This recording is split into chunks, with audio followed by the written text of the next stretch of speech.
On this episode, I'd like to go over oysters. My grandfather once famously said, I like my oysters fried, that way I know they died.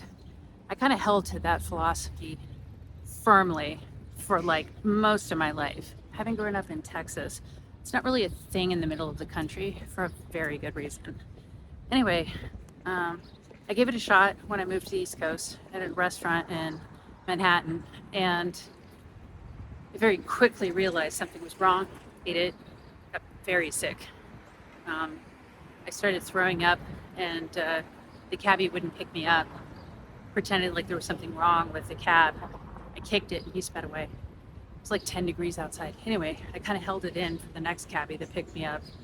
And I lived on the Jersey side, so I had to go through the Lincoln Tunnel. And I kept just having to stick my head out and puke.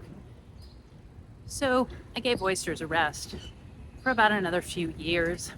And then once I picked it back up again, I found that if you paired it with wine, hoping to kill any sort of parasite that might be hanging out, I figured I was kind of safe.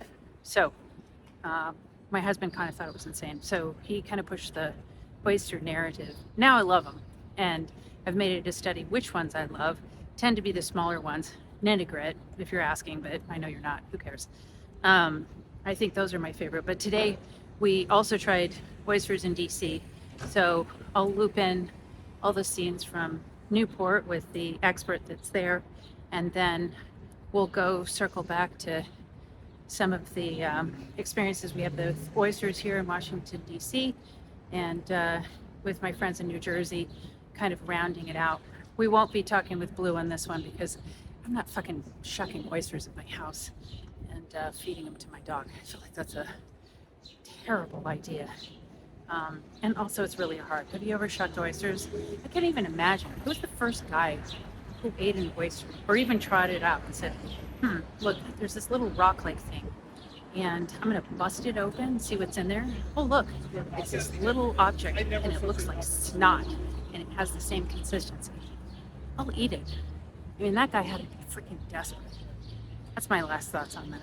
Anyway, give oysters a shot if you haven't. They're delicious. I highly recommend them, especially with the right pairing, and you'll see what that is.